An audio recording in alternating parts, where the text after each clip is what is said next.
Welcome to the ELS news. जी हाँ, आज हम बात करने वाले हैं लोकसभा चुनाव के बारे में। जी हाँ, कब होंगे लोकसभा चुनाव, किसको मिलेगी कितनी सीटें, ये तमाम जानकारी अपडेट आप सभी को इस वीडियो में जानने को मिलने वाली है। तो दोस्तों, आपको इस फ्रेश वीडियो में जानने को मिलेगा कि लोकसभा की 543 सीटों में से किसको मिलेगी कितनी सीटें और कब होंगे ये चुनाव। तो इसी के साथ वीडियो को आगे बढ़ाने से पहले आपने अभी तक अपने चैनल ELS न्यूज को सब्सक्राइब नहीं किया है तो वीडियो के नीचे लाल बटन दिया उस पर क्लिक कीजिए, चैनल को सब्सक्राइब करके बेल आइकॉन जरूर दबाएगा और ऑल नोटिफिकेशन ऑन करके वीडियो को लाइक जरूर कीजिएगा। इसी के साथ आपकी फेवरेट पार्टी कौन सी है, NDA, UPA, आम आदमी पार्टी और अन्य, इनमें से जो भी आपकी फेवरेट पार्टी हो नीचे कमेंट बॉक्स में जरूर कमेंट कीजिएगा। तो चलिए बात करते हैं कि लोकसभा के चुनाव कब होंगे। तो आपको बता दें कि हाल ही में 5 राज्यों में से 4 राज्यों में बड़ी जीत करने के बाद उत्साहित बीजेपी 2024 के लोकसभा इलेक्शन में बड़ी जीत हासिल करने के लिए रोड मैप बिछा दिया है। और वहीं 5 राज्यों में से 4 राज्यों में बड़ी जीत हासिल करने के बाद उत्साहित बीजेपी ने 2024 के चुनाव में बड़ी जीत हासिल करने के लिए अपनी रणनीति तैयार कर ली है। इसमें बीजेपी के स्टार प्रचारक सबसे बड़े नेता प्रधानमंत्री नरेंद्र मोदी ने इस कार्य की जिम्मेदारी उठाई है और इसके लिए अगले साल PM की कई नई यात्राएं होगी जो प्रशासनिक पार्टी कार्यक्रम और सामाजिक कार्यक्रम के जरिए लागू होगी। इन यात्राओं की व्यवस्था के लिए बीजेपी ने एक टीम बनाई है जिसमें से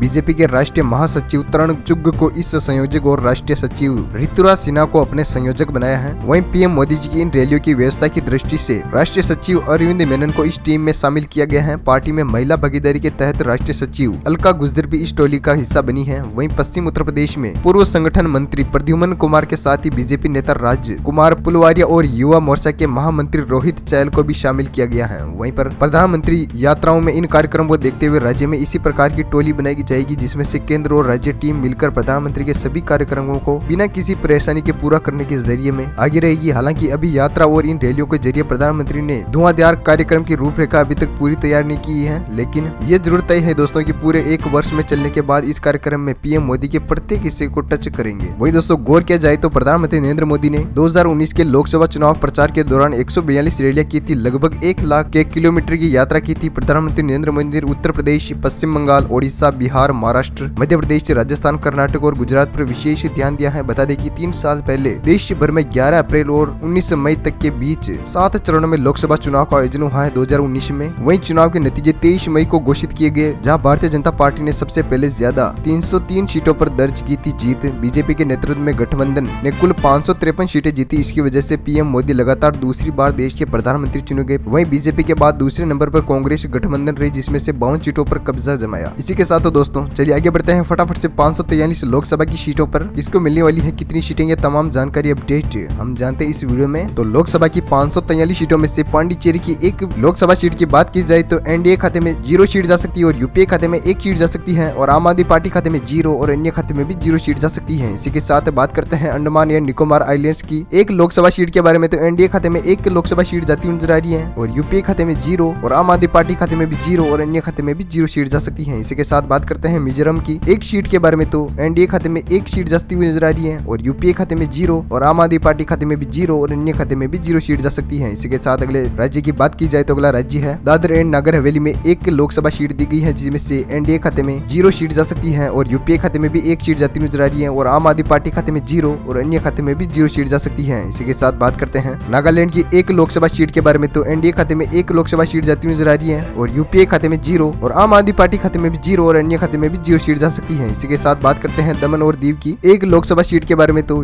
NDA खाते में 1 सीट जाती नजर आ रही है और UPA खाते में 0 और आम आदमी पार्टी खाते में भी 0 और अन्य खाते में भी 0 सीट जा सकती है। इसी के साथ हमने बात कर ली है 543 लोकसभा सीटों में से 6 लोकसभा सीटों की। तो ओपिनियन पोल आपके सामने निकल कर आ रहा है। NDA खाते में 4 लोकसभा सीटें जा सकती हैं और UPA खाते में 2 सीटें और आम आदमी पार्टी खाते में 0 और अन्य खाते में भी 0 सीट जा सकती है। इसी के साथ बात करते हैं चंडीगढ़ की एक लोकसभा सीट के बारे में। बात की जाए तो NDA खाते में 0 सीट जा सकती है और UPA खाते में भी 1 सीट और आम आदमी पार्टी खाते में 0 और अन्य खाते में भी 0 सीट जा सकती है। इसी के साथ बात करते हैं लक्षद्वीप की एक लोकसभा सीट के बारे में। तो NDA खाते में 1 सीट जाती नजर आ रही है और UPA खाते में 0 और आम आदमी पार्टी खाते में 0 और अन्य खाते में भी 0 सीट जा सकती है। इसी के साथ बात करते हैं सिक्किम की एक लोकसभा सीट के बारे में। तो NDA खाते में 1 सीट जा सकती है और UPA खाते में 0 और आम आदमी पार्टी खाते में भी 0 और अन्य खाते में भी 0 सीट जा सकती है। इसी के साथ हमने लोकसभा की सीटों की बात कर ली है 9, जिसमें से NDA खाते में 6 लोकसभा सीट जा सकती है और UPA खाते में 3 सीटें और आम आदमी पार्टी खाते में भी 0 और अन्य खाते में भी 0 सीट जा सकती है। इसी के साथ बात करते हैं अगले राज्य के बारे में। तो अगला राज्य है अरुणाचल प्रदेश। अरुणाचल प्रदेश में कुल लोकसभा की सीटें हैं 2, जिसमें से NDA खाते में 1 लोकसभा सीट जा सकती है और UPA खाते में भी 1 सीट जा सकती है और आम आदमी पार्टी खाते में भी 1 सीट और अन्य खाते में 0 सीट जा सकती है। इसी के साथ बात करते हैं त्रिपुरा की 2 सीटों के बारे में बात की जाए तो एनडीए खाते में 2 की 2 सीटें जाती हुई नजर आ रही है और यूपीए खाते में और आम आदमी पार्टी और अन्य खाते में 0-0 सीट जा सकती है। इसी के साथ बात करते हैं गोवा की 2 विधानसभा सीटों के ओपिनियन पोल के बारे में तो 2 की 2 सीटें एनडीए खाते में जाती हुई नजर आ रही है। साथ ही यूपीए, आम आदमी पार्टी और अन्य खाते में 0 सीट जा सकती है। इसी के साथ हमने 543 लोकसभा सीटों में से 15 लोकसभा सीटों की बात कर ली है, जिसमें से एनडीए खाते में 11 विधानसभा सीट जा सकती है और यूपीए खाते में 4 सीटें और आम आदमी पार्टी खाते में भी 0 और अन्य खाते में भी 0 सीट जा सकती है। इसी के साथ बात करते हैं अगले राज्य की, तो अगला राज्य है मेघालय। मेघालय में कुल लोकसभा की सीटें दी गई है 2, जिसमें से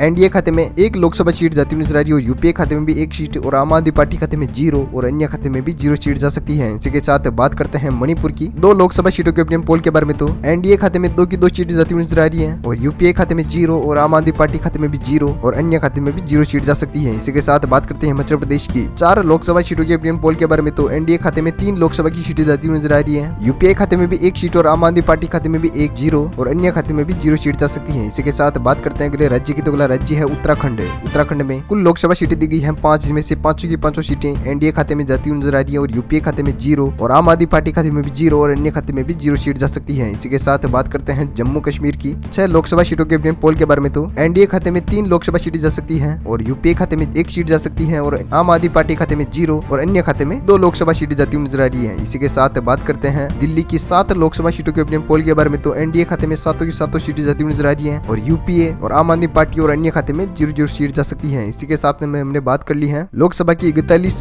सीटों के बारे में तो एनडीए खाते में 32 लोकसभा सीट जाती हुई नजर आ रही है और यूपीए खाते में 7 सीटें और आम आदमी पार्टी खाते में 0 और अन्य खाते में 2 लोकसभा सीट जा सकती है। इसी के साथ बात करते हैं अगले राज्य की, तो अगला राज्य है हरियाणा। हरियाणा में कुल लोकसभा सीटें हैं 10, जिसमें से एनडीए खाते में 4 लोकसभा सीट जा सकती है और यूपीए खाते में भी 4 सीटें और आम आदमी पार्टी खाता खुल चुका है 1 सीट जाती हुई नजर आ रही है और अन्य खाते में भी 1 सीट जा सकती है। इसी के साथ अगले राज्य की बात की जाए तो छत्तीसगढ़ में कुल लोकसभा सीटें हैं 11, जिसमें से एनडीए खाते में 7 लोकसभा सीट जा सकती है और यूपीए खाते में 2 सीटें और आम आदमी पार्टी खाते में 1 सीट और अन्य खाते में भी 1 सीट जा सकती है। इसी के साथ बात करते हैं पंजाब की 13 लोकसभा सीटों के बारे में तो एनडीए खाते में 2 लोकसभा सीट जा सकती है और यूपीए खाते में 4 लोकसभा सीटें जा सकती है और आम आदमी पार्टी खाते में 5 लोकसभा की सीटें जा सकती है पंजाब में और अन्य खाते में 2 लोकसभा सीट जा सकती है। इसी के साथ अगले राज्य की बात करते हैं, तो अगला राज्य है झारखंड। झारखंड में कुल लोकसभा सीटें हैं 14, जिसमें से एनडीए खाते में 10 लोकसभा सीट जा सकती है और यूपीए खाते में 2 सीटें और आम आदमी पार्टी खाते में 1 और अन्य खाते में भी 1 सीट जा सकती है। इसी के साथ असम की 14 लोकसभा सीटों की बात की जाए तो एनडीए खाते में 13 लोकसभा सीट जा सकती है और यूपीए खाते में 1 लोकसभा की सीट और आम आदमी पार्टी खाते में 0 और अन्य खाते में भी 0 सीट जा सकती है। इसी के साथ अगले जिले की बात करते हैं तो तेलंगाना में 17 लोकसभा सीटें जा सकती है, जिसमें से एनडीए खाते में 7 सीटें और यूपीए खाते में 2 सीटें और आम आदमी पार्टी खाते में 0 और अन्य खाते में 8 लोकसभा की सीट जा सकती है। इसी के साथ बात कर जाए 543 लोकसभा की सीटों में से 120 सीटों की तो एनडीए खाते में 75 लोकसभा की सीट जा सकती है और यूपीए खाते में 5 सीटें और आम आदमी पार्टी खाते में 8 और अन्य खाते में 15 लोकसभा सीट जा सकती है। इसी के साथ बात करते हैं अगले जिले की, तो अगला जिला है केरल। केरल में कुल लोकसभा की सीटें हैं 20, जिनमें से एनडीए खाते में 3 लोकसभा की सीट जा सकती है और यूपीए खाते में 13 सीट और आम आदमी पार्टी खाते में 2 सीटें और अन्य खाते में भी 2 सीटें जा सकती है। इसी के साथ बात की जाए ओडिशा की 21 लोकसभा सीटों के ओपिनियन पोल के बारे में तो एनडीए खाते में 15 लोकसभा सीट जा सकती है और यूपीए खाते में 4 की लोकसभा सीट जा सकती है और आम आदमी पार्टी खाते में 0 और अन्य खाते में 2 लोकसभा की सीटें जा सकती है। इसी के साथ बात करते हैं आंध्र प्रदेश की 25 लोकसभा सीटों के ओपिनियन पोल के बारे में तो एनडीए खाते में 11 लोकसभा सीट जा सकती है और यूपीए खाते में 0 और आम आदमी पार्टी खाते में भी 0 और अन्य खाते में 14 लोकसभा की सीटें जा सकती है। इसी के साथ 186 लोकसभा की सीटों की हमने बात कर ली है, जिसमें से ओपिनियन पोल आपके सामने दिख रहा है स्क्रीन पर। 104 सीटें एनडीए खाते में जा सकती है और यूपीए खाते में 39 सीटें और आम आदमी पार्टी खाते में 10 सीटें और अन्य खाते में 33 लोकसभा सीट जा सकती है। इसी के साथ अगले राज्य की बात की जाए तो अगला राज्य है राजस्थान। राजस्थान की 25 लोकसभा की सीटों में से एनडीए खाते में 23 लोकसभा सीट जा सकती है और यूपीए खाते में 1 सीट और आम आदमी पार्टी खाते में 0 और अन्य खाते में भी 1 सीट जाती हुई नजर आ रही है। वहीं पर बात करते हैं गुजरात की 26 लोकसभा सीटों के बारे में तो एनडीए खाते में 26 की 26 सीटें जा सकती है और यूपीए, आम आदमी पार्टी और अन्य खाते में 0-0 सीट का सामना करना पड़ सकता है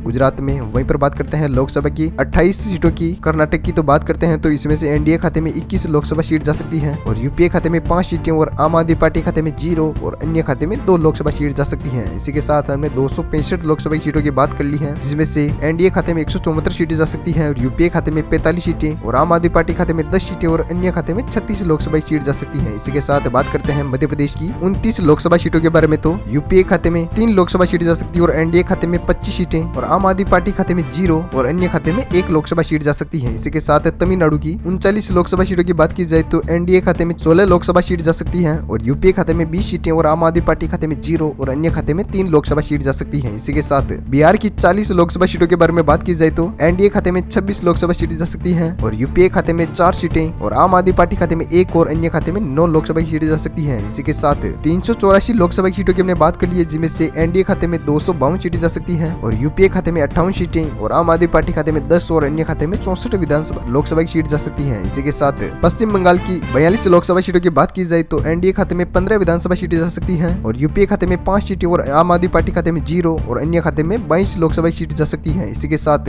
महाराष्ट्र की 48 लोकसभा सीटों की बात की जाए तो एनडीए खाते में 38 सीटें जा सकती है और यूपीए खाते में 5 लोकसभा सीटें जा सकती है और आम आदमी पार्टी खाते में 1 0 और अन्य खाते में 5 लोकसभा सीट जा सकती है। इसी के साथ लास्ट फाइनल राज्य की बात की जाए तो उत्तर प्रदेश में 80 लोकसभा सीटें दी गई हैं, जिसमें से एनडीए खाते में 69 सीटें जा सकती है और यूपीए खाते में 2 सीटें और अन्य खाते में 9 लोकसभा सीट जा सकती है। इसी के साथ लोकसभा की 543 सीटों में से हमने 543 सीटों की बात कर ली है, जिसमें से ओपिनियन पोल आपके सामने दिख रहा होगा स्क्रीन पर। आपको बता दें एनडीए खाते में 543 सीटों में से 363 लोकसभा की सीट जा सकती है और यूपीए खाते में 84 लोकसभा की सीटें जा सकती है और आम आदमी पार्टी खाते में 11 और अन्य खाते में 85 लोकसभा की सीटें जा सकती है। कुल मिलाकर टोटल 543 सीटों की हमने बात कर ली है, जिसमें से आपको पता चल गया होगा। साथ ही आपकी फेवरेट पार्टी कौन सी है लोकसभा में, ये नीचे कमेंट बॉक्स में जरूर कीजिएगा पार्टी का नाम। साथ ही आप ईएलएस न्यूज पर पहली बार विजिट कर रहे हैं या इस पर आप पहली बार वीडियो देख रहे हैं तो वीडियो के नीचे लाल बटन पर जाकर क्लिक कीजिए, चैनल को सब्सक्राइब करके बेल आइकॉन जरूर दबाएगा ताकि हर लेटेस्ट न्यूज अपडेट आपको मिलती रहे इसी तरह अपने फोन पर, और बेल आइकॉन जरूर दबाएगा ऑल नोटिफिकेशन ऑन करके। तो thank you, take care, goodbye, जय भारत, वंदे मातरम। मिलते हैं अगले वीडियो के दौरान। थैंक यू दोस्तों।